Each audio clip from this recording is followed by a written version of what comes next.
আসসালামু আলাইকুম। এখন শুনবেন সংবাদ শিরোনাম। দাম বাড়লেও ভোগান্তি কমেনি পাম্পগুলোতে, নির্বিঘ্ন সরবরাহ চান ক্ষুব্ধ গ্রাহকরা। বিশ্ববাজারের তুলনায় দেশে সামান্যই বেড়েছে জ্বালানির মূল্য, দাবি মন্ত্রীর। জ্বালানি পরিস্থিতি স্থিতিশীল রাখতে তৎপর সরকার, সংসদে দাবি ইকবাল হাসান মাহমুদের। জানালেন বিভিন্ন পদক্ষেপের কথা, আওয়ামী লীগ সরকারের সমালোচনা। বিভিন্ন দল থেকে এনসিপিতে যোগ দিলেন ৪৭ জন। নতুন বাংলাদেশ বিনির্মাণে ঐক্যবদ্ধ হচ্ছেন, জানালেন নেতাকর্মীরা। হামের উপসর্গে আরও ৩ শিশু মৃত্যু। শয্যা সংকটে ওয়ার্ডের বাইরে রেখে চিকিৎসায় বাড়ছে সংক্রমণ ঝুঁকি। কাল থেকে সারা দেশে হাম রুবেলা টিকাদান। আসসালামু আলাইকুম। এতক্ষণ দেখছিলেন সংবাদ শিরোনাম, এখন দেখবেন বিস্তারিত। জ্বালানি তেলের দাম বাড়ানোর পরেও ভোগান্তি কমেনি তেলের পাম্পগুলোতে। সপ্তাহের প্রথম কর্মদিবসে রাজধানীর প্রতিটি ফিলিং স্টেশনে আগের মতোই লম্বা লাইন। রাতভর অপেক্ষার পর সকাল থেকে নতুন দামে তেল কিনছেন চালকরা। আবার সরবরাহ না থাকায় অনেক পাম্প বন্ধ। ফিলিং স্টেশন মালিকরা বলছেন, সরবরাহ ঠিক থাকলে কমতে পারে যানবাহনের সারি। বিশ্ববাজারে দাম বাড়ার প্রভাবেই নতুন করে জ্বালানি তেলের মূল্য নির্ধারণ করা হয়েছে বলে জানিয়েছে সরকার। শনিবার রাত ১২টার পর থেকে কার্যকর হওয়া এই দামে ডিজেল ১১৫ টাকা, কেরোসিন ১৩০ টাকা, পেট্রোল ১৩৫ টাকা এবং অকটেন ১৪০ টাকা লিটার নির্ধারণ করা হয়েছে। ভোক্তাদের সংখ্যা এই বাড়তি দাম শুধু পাম্পে সীমাবদ্ধ থাকবে না, এর প্রভাব পড়বে পরিবহন ভাড়া, কৃষি উৎপাদন ব্যয় এবং নিত্য পণ্যের বাজারেও। ২০ টাকা বাড়ছে, আমরা চাই যে ২০ টাকা বাড়লেও যেন আমাদের সফল হয় এবং লাইনটা যেন না হয়, তা আমরা সেই জিনিসটা দেখতেছি না। আমি কালকে ভাইকে পাঠাইছি রাত 10টায়। ভাই সারা রাত এখানে থাকছে বাইক নিয়ে। আমি আবার সকালে আসছি 6টায়। আসলে আমি এখন এখানে আসি, এখন তেল পাই নাই। ছেলেদেরকে স্কুল আর বাকি কাজগুলো করতে পারবো না, মানে লাইনে দাঁড়িয়ে আমার টাকা শেষ। তালুকদার ফিলিং স্টেশনে যেটি আপনি নিশ্চয়ই দেখাচ্ছিলেন তখন, যেখানে তেল দিচ্ছিল, মূলত গ্রাহকরা তেল নিচ্ছিলেন বা জ্বালানি নিচ্ছিলেন। এখন বরং দেখাতে চাই জ্বালানি নেওয়া বন্ধ যে ফিলিং স্টেশন রয়েছে সেটি। আপনি দেখতে পাচ্ছেন এখানে দীর্ঘ কয়েক ঘন্টা ধরে অপেক্ষা করছেন অনেক গ্রাহক। তারা এসেছেন মোটরসাইকেল এবং ব্যক্তিগত গাড়ি সহ বিভিন্ন যানবাহন নিয়ে, কিন্তু এখনও দেওয়া শুরু হয়নি। যদিও এই পাম্পটিতে বলা হচ্ছে সন্ধ্যা ৬টার পর যখন জ্বালানি আসবে সেই তারপর চাহিদা মতো তাদের জ্বালানি দেওয়া হবে। তবে রেশনিং কথা যেটি বলছেন সেটি এখনও বলবৎ রয়েছে।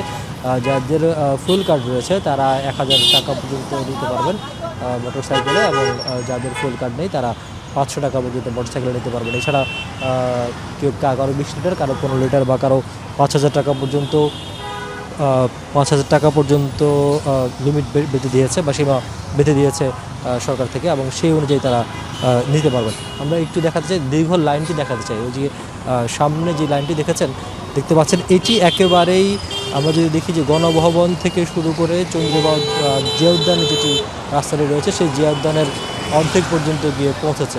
ঠিক আছে, এবং এটির পাশাপাশি আমরা বিশ্ববাজারের তুলনায় দেশে সামান্যই বাড়ানো হয়েছে জ্বালানি তেলের দাম, এমন দাবি করেছেন জ্বালানি মন্ত্রী ইকবাল হাসান মাহমুদ টুকু।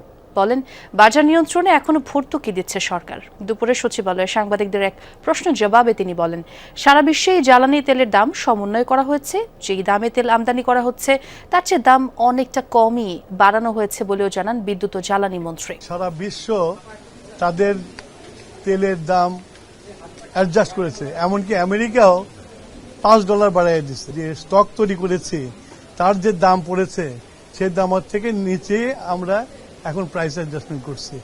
এটা করতে বাধ্য হয়েছি আমরা, কেননা এটা বৈদেশিক মুদ্রাতে কিনতে হয়, এবং সেটা যাতে কিছু বেরিয়ে আমরা স্বর্ণীয় লেভেলে থাকতে পারি সেই ব্যবস্থা করেছে। ভর্তুকি এখনো আছে।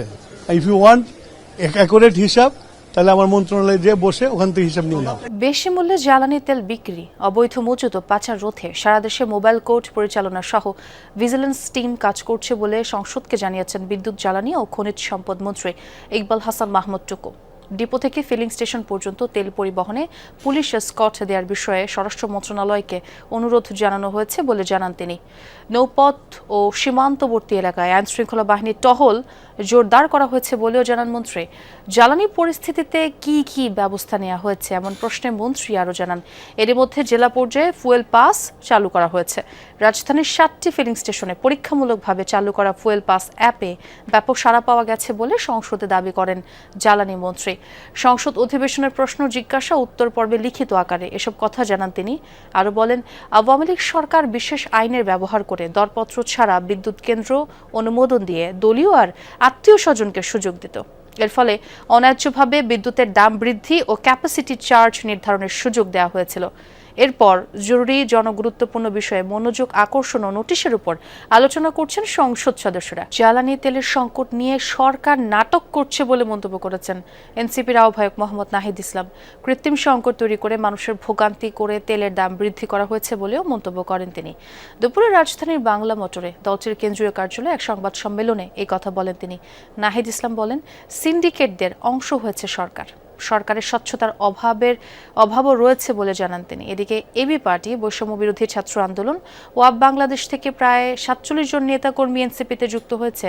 তাদের স্বাগত জানিয়ে নাহিদ বলেন, জুলাইয়ে যারা একত্রিত ছিল সাংগঠনিকভাবে নতুন বাংলাদেশ বিনির্মাণে ঐক্যবদ্ধ হচ্ছে তারা।